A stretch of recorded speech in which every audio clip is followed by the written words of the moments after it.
Good morning बच्चों। मैं home science teacher Saroj Srivastava. 11th class आपका पहला चैप्टर है जीवित ऊतकों की कोश की रचना। आपको राजीव प्रकाशन की बुक लेना है और उसमें आपका पहला चैप्टर जीवित ऊतकों की कोश की रचना।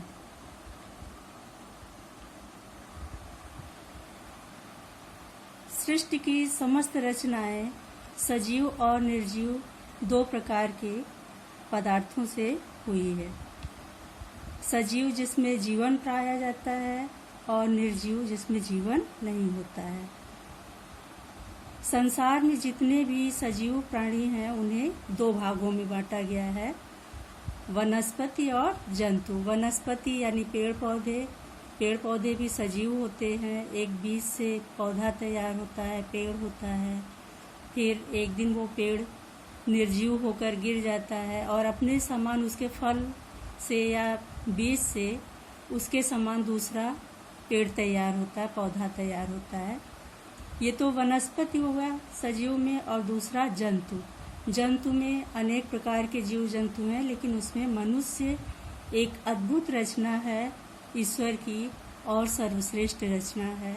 यहाँ हम मानव शरीर की कोशिका के बारे में पढ़ेंगे। कोशिका क्या है? कोशिका जीवधारियों के शरीर की रचना अनेक छोटी बड़ी इकाइयों द्वारा होती है और इन्हीं इकाइयों को हम कोशिका कहते हैं। कोशिका शरीर की सबसे छोटी इकाई है। इसे हम ऐसे नहीं देख सकते हैं, इसे माइक्रोस्कोप की सहायता से ही देखा जा सकता है। तो शरीर की सबसे छोटी इकाई कोशिका कहलाती है। कोशिका शरीर की सूक्ष्मतम यानी सबसे छोटी, संरचनात्मक यानी शरीर की रचना करने वाली और क्रियात्मक यानी क्रियाशील भी है, मूलभूत जीवित इकाई है। कोशिका सजीव है। जिस प्रकार से मनुष्य श्वसन करता है, गति करता है, पोषण करता है, भोजन करता है, उसी प्रकार कोशिका में भी ये सारी जीवित क्रियाएं होती हैं। इसलिए कोशिका को सजीव माना गया है। इसका अपना स्वतंत्र अस्तित्व होता है। हर कोशिका एक दूसरे से अलग होती है और यह एक झिल्ली से ढकी रहती है और अपना स्वतंत्र अस्तित्व इसका होता है। कोशिका की खोज किसने की? रॉबर्ट हुक ने कोशिका की खोज की और रॉबर्ट ब्राउन ने कोशिका में केंद्रक की खोज किया। हक्सले ने प्रोटोप्लाज्म को जीवन का भौतिक आधार माना। कोशिका के 3 भाग होते हैं, कोशिका झिल्ली, जीव द्रव्य या प्रोटोप्लाज्म और केंद्रक। तो रॉबर्ट हुक ने कोशिका की खोज की, रॉबर्ट ब्राउन ने केंद्रक की और हक्सले ने प्रोटोप्लाज्म की, जीव द्रव्य या प्रोटोप्लाज्म की खोज की और जीवन को भौतिक आधार माना। क्योंकि प्रोटोप्लाज्म को यदि कोशिका से अलग कर दिया जाए तो कोशिका मृत हो जाती है। कोशिका का आकार। कोशिका अत्यंत सूक्ष्म होती है, इसे हम ऐसे देख ही नहीं सकते हैं, बहुत ही सूक्ष्म है। मानव शरीर की कोशिका का व्यास 0.01 मिलीमीटर के लगभग होता है, यानी बहुत ही सूक्ष्म। और सबसे बड़ी कोशिका है संसार की शुतुरमुर्ग का अंडा।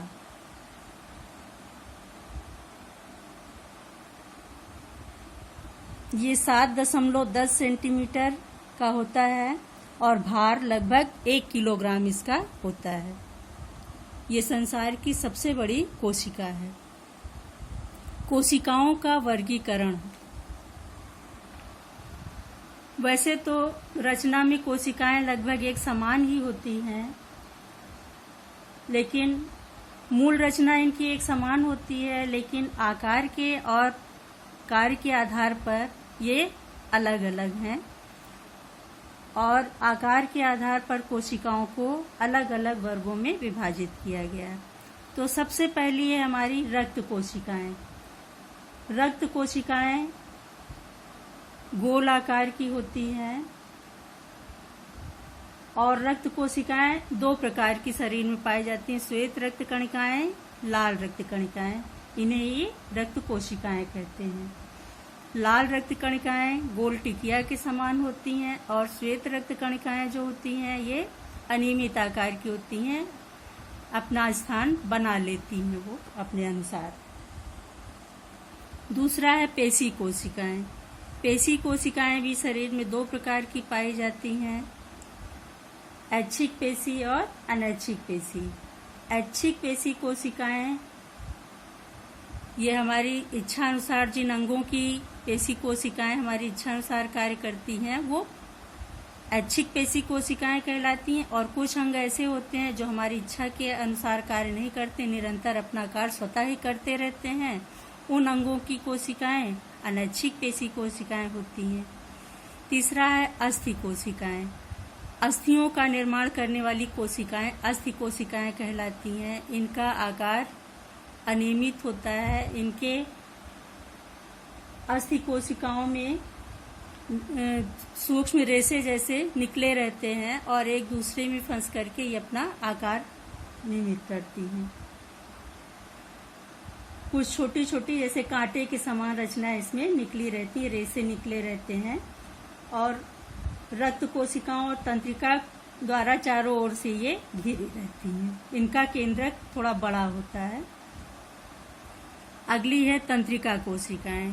तंत्रिका कोशिकाएं शरीर की सबसे अलग कोशिका है और सबसे लंबी कोशिका है। कुछ तंत्रिका कोशिकाएं तो इतनी लंबी होती हैं कि उसका एक भाग जो है वो मेरु रज्जु में होता है तो दूसरा किनारा उसका पैर के अंगूठे तक आ जाता है।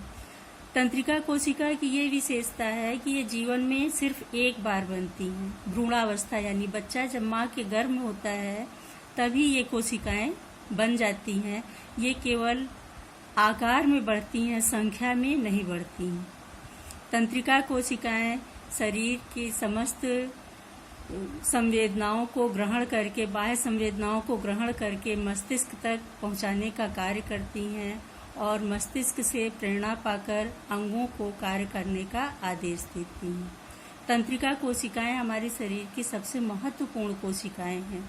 अगर ये नष्ट हो जाती हैं तो जीवन में दोबारा नहीं बनती हैं। अगली है पांचवी संयोजी कोशिकाएं। संयोजी कोशिकाएं लंबे और गोल आकार की होती हैं। इनसे ऐसे ऊतकों का निर्माण होता है जो शरीर के विभिन्न अंगों को आपस में यथास्थान बनाए रखने का कार्य करती हैं। संयोजी कोशिकाएं जैसे हड्डियों, एक हड्डी से दूसरी हड्डी जहां जुड़ती है वहां पर लंबे लंबे डेंड्राइट्स होते हैं। वो अस्थियों से जोड़ने के लिए बांधने का काम करते हैं, सूत्र का काम करते हैं। इसके अलावा जहाँ पर दो अस्थियां जुड़ती हैं वहाँ कार्टिलेज की मात्रा पाई जाती है। ये सब संयोजी कोशिकाओं द्वारा निर्मित होते हैं। अगली है आच्छादक कोशिकाएं। आच्छादक जैसा कि नाम ही है, ढकने वाली कोशिकाएं। ये शरीर की झिल्लियों में पाई जाती हैं, जैसे त्वचा में और शरीर के आंतरिक अंगों के ऊपर भी जो झिल्लियां चढ़ी होती हैं उनमें भी आच्छादक कोशिकाएं पाई जाती हैं। आच्छादक कोशिकाओं से शरीर की झिल्लियों का निर्माण होता है।